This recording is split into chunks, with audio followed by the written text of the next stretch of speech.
Hello everyone, welcome to the video for module 5.2.2. And this one's going to cover the appendicular skeleton. And just like the previous video, we're only going to highlight a few things from this because most of the bone structures we're going to cover in the lab section. I'm just going to cover a few things that you may see in the lecture portion.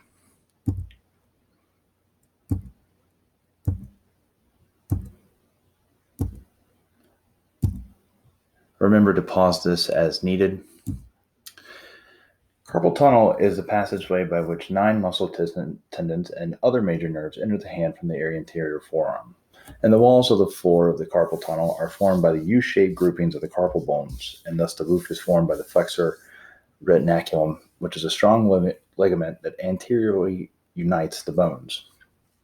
From there, you can have something called carpal tunnel syndrome, and that's a common condition that causes pain, numbness, and tingling in the hand or the arm.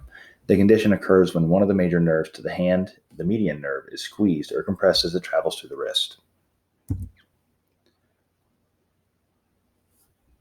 Hand gripping is also important, and during tight gripping, you can compare the fourth and particularly the fifth metatarsal bones that are pulled anteriorly, and this increases the contact between the object and the medial side of the hand, and thus improving the firmness of the grip.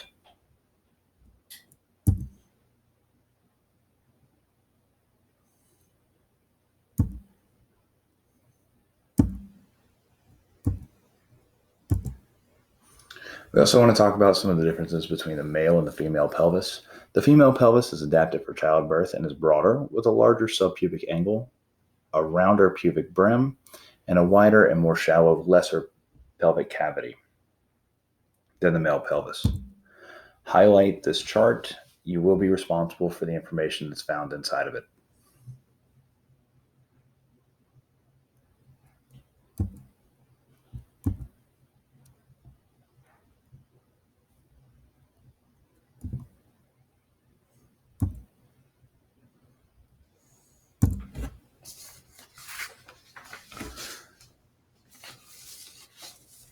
In addition to what's covered here, I want to talk about the embryo at 7 weeks. So limb buds are visible in an embryo at the end of the 7th week of development.